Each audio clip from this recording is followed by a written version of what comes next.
प्रदेश में भीषण गर्मी और लू का प्रकोप जारी है। पश्चिमी यूपी और बुंदेलखंड के कई जिलों में तापमान ने रिकॉर्ड का स्तर छू लिया है। खास करके झांसी, आगरा, उरई, बांदा, चित्रकूट, कानपुर देहात, अलीगढ़, मथुरा, हाथरस, एटा, फिरोजाबाद, मैनपुरी, इटावा, औरैया, जौनपुर, हमीरपुर, महोबा और ललितपुर जैसे जिलों में लू चलने की संभावना है। इसमें से झांसी का तापमान 45.2 डिग्री, आगरा का तापमान बताएं तो 45.1 डिग्री, बुंदेलखंड में कहीं कहीं पारा 46 डिग्री तक पहुंच गया। ललितपुर में भीषण गर्मी से बड़ी संख्या में चमगादड़ों की मौत हो गई। अधिकारियों के माने तो तापमान में तेजी से वृद्धि होने के कारण चमगादड़ों की संख्या में काफी गिरावट आ गई है। IMD के मुताबिक अगले 2 दिनों में तक पश्चिमी यूपी में भीषण गर्मी जारी रहेगी, जबकि पूर्वी यूपी में कहीं कहीं बारिश का असर हो सकता है। गर्मी से बचाव के लिए सावधानी बरतें और जरूरत से ज्यादा घर से बाहर ना निकले और पानी पीते रहें। हाइड्रेट रहें, डिहाइड्रेट मत हो, गर्मी से बाहर ज्यादा ना निकले। मैं उजला खान, श्री न्यूज, लखनऊ। दफ्तर में कार्यकर्ताओं की बैठक में बड़ी बात कह गए हैं अखिलेश यादव। जी हाँ, चुनाव आयोग जिम्मेदारी से काम करे, ऐसा समाजवादी पार्टी के अध्यक्ष अखिलेश यादव का कहना है। उनका कहना है कि 2027 के विधानसभा की चुनाव की तैयारी में कोई कमी नहीं होनी चाहिए। समाजवादी पार्टी की सरकार बनना तय है। भाजपा चुनाव में बेईमानी करती है, वही निर्वाचन आयोग को जिम्मेदारी से अपनी भूमिका का निर्वहन करना चाहिए। अखिलेश यादव ने मंगलवार पार्टी कार्यालय के मुख्यालय में कार्यकर्ताओं की बैठक में सारी बातें कही हैं। उन्होंने यह भी कहा है कि समाजवादी पार्टी अब भाजपा की जातीय और जुल्म को नहीं सहेगी। लगातार पीडीए की एकता से भाजपा घबराई हुई है। कहीं ना कहीं पीडीए से भाजपा डर रही है, इसलिए पीडीए की लड़ाई को और मजबूत करके ताकतवर बनाना है। और उसी के साथ ही साथ भाजपा सरकार ने 8 साल के कार्यकाल में एक भी यूनिट बिजली का उत्पादन नहीं किया है। अब देखना होगा कि पूरे राजनीतिक गलियारों की लड़ाई कहां तक जाती है और 27 की हथेली में हाथ किसका होता है। मैं प्रज्ञा पांडे, कैमरा के साथ, श्री न्यूज, लखनऊ। महाराजगंज जिले के फरिंदा तहसील में उस वक्त हड़कंप मच गया जब एक युवक अपने ऊपर ज्वलनशील पदार्थ डालकर आत्मदाह का प्रयास किया। बता दें कि फरिंदा थाना क्षेत्र के सिद्धवारी गांव का सुरेंद्र यादव लंबे समय से भूमि विवाद को लेकर जिले से लेकर तहसील के अधिकारियों का चक्कर लगा रहा था, लेकिन काफ़ी समय के बाद जब उसे न्याय नहीं मिली तो हताश होकर के आज फरिंदा तहसील में पहुंचा और अपने ऊपर ज्वलनशील पदार्थ डालकर आत्मदाह का प्रयास किया, जिसे देख करके स्थानीय आसपास के लोगों में जहां हड़कंप मच गया, वहीं प्रशासनिक अधिकारियों और कर्मचारियों में भी हड़कंप मच गया। मौके पर मौजूद लोगों ने किसी तरह से युवक से ज्वलनशील पदार्थ को छीनकर उसे बचाया। वहीं मौके पर पहुंची पुलिस ने युवक को हिरासत में लेकर पूछताछ में जुटी हुई है। बताया जाता है कि युवक लंबे समय से भूमि विवाद को लेकर के परेशान था। महाराजगंज से अर्जुन कुमार मौर्य, श्री न्यूज। यूपी में जंगल सफारी करने वाले पर्यटकों के लिए एक बुरी खबर है। 4.5 महीने बंद रहेंगे यूपी के सभी नेशनल पार्क और टाइगर रिजर्व। उत्तर प्रदेश सरकार ने वन विभाग ने फैसला लिया है। उत्तर प्रदेश के सभी नेशनल पार्क और टाइगर रिजर्व 15 जून को बंद हो जाएगा। इसका मुख्य कारण है मानसून सीजन और वन जीवों का प्रजनन काल में सुरक्षा प्रदान करें। इस दौरान कोई भी पर्यटक या आम नागरिक इन पार्कों में प्रवेश नहीं करेगा। वन विभाग के अधिकारियों का कहना है कि यह कदम वन जीवों को शांति से रहने और अपने बच्चों की देखभाल करने का मौका है। पार्कों में सुरक्षा और निगरानी बढ़ा दी गई है। लोगों से अपील की है कि ये इस फैसले का सम्मान करें और नियमों का पालन करें। मैं उजला खान, श्री न्यूज, लखनऊ।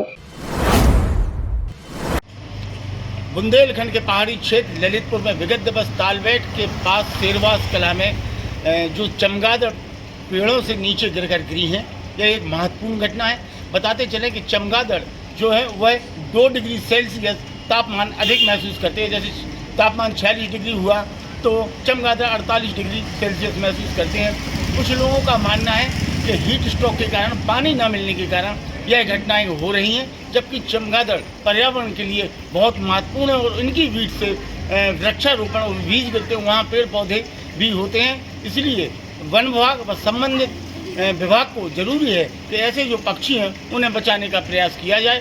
तालबेहट की यह घटना पहली बार नहीं हुई, इससे 3 साल पहले और जनपद में हजारों चमगादड़ हीट स्ट्रोक की वजह से खत्म हुई थी। अब देखना है इस घटना के बाद प्रशासन और वन विभाग क्या करता है। विजय जैन, श्री न्यूज, ललितपुर।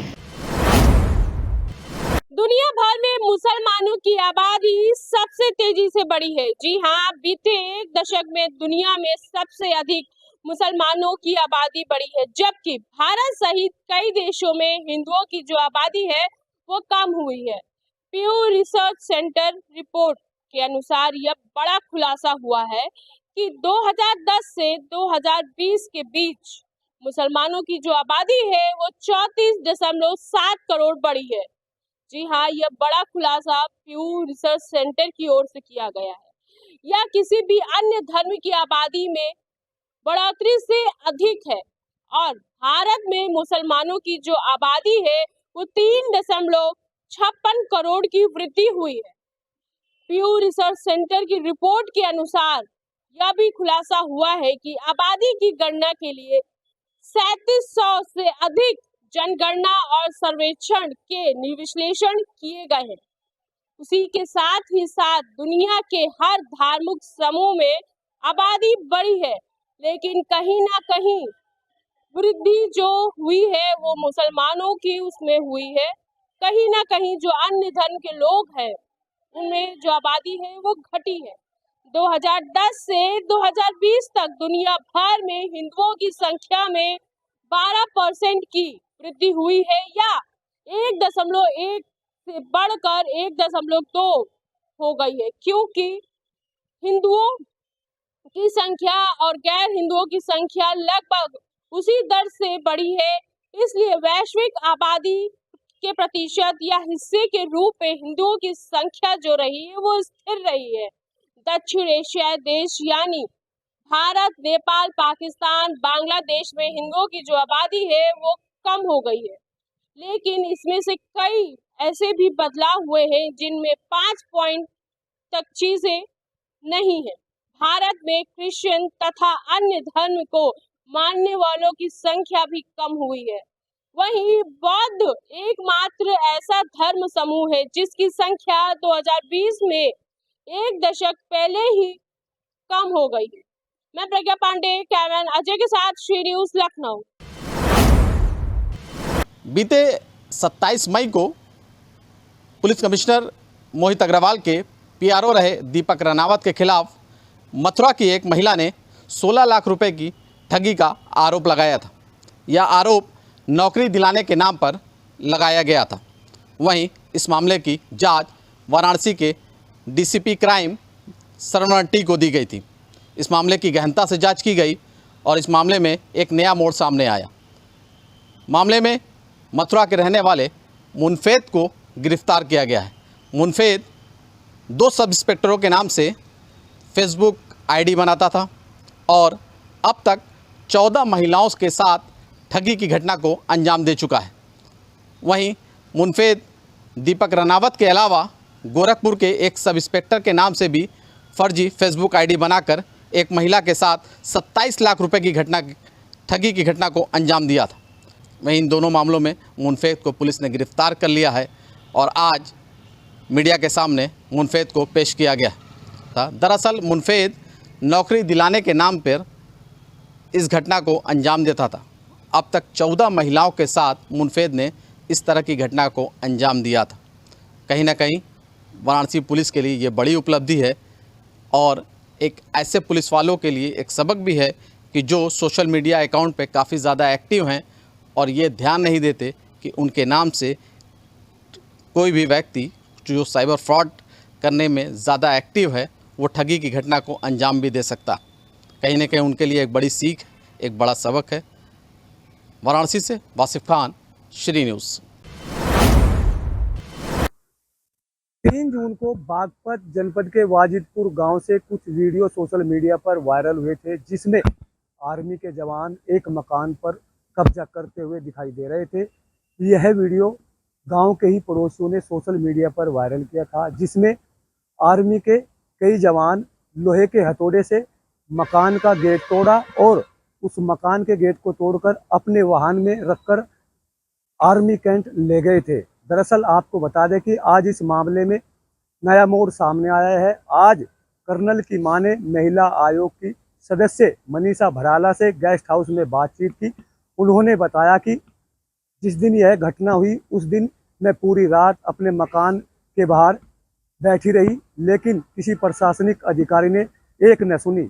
उनका कहना है कि हमारा मकान पर स्टे भी है, स्थानीय प्रशासन ने कोई मदद नहीं की। लगातार पुलिस से भी गुहार लगाती रही कि मकान पर कब्जा दिलाया जाए, लेकिन कोई कब्जा नहीं दिलाया गया। महिला का आरोप है कि लगातार हमारी जो है अनदेखी की जा रही है। वहीं महिला आयोग की सदस्य मनीषा भराला ने कर्नल की मां को निष्पक्ष कार्रवाई का आश्वासन दिया है। उन्होंने कहा कि मैं मुख्यमंत्री को अपने स्तर से लेटर भी लिखूंगी और मांग करूंगी कि इसमें निष्पक्ष जांच हो। दरअसल पुलिस ने इस पूरे मामले में कई लोगों के खिलाफ गंभीर धाराओं में मुकदमा भी पंजीकृत किया हुआ है। कैमरा पर्सन के साथ मेहंदी हसन, श्री न्यूज़ बागपत। प्रदेश के मुखिया योगी आदित्यनाथ का दावा है कि ग्रामीण अंचल में 18 घंटा बिजली दी जाएगी, लेकिन ऐसा कुछ नहीं देखने को मिलता है। कहीं न कहीं उनके जो दावे हैं, दावे पूरी तरीके से कागजों पे सिमटते हुए नजर आते हैं। आज हम बात करेंगे उन्नाव जनपद में माकी थाना क्षेत्र के अंतर्गत माकी फीडर बनाया गया है। माकी फीडर के अंतर्गत आने वाले दर्जनों गांव है।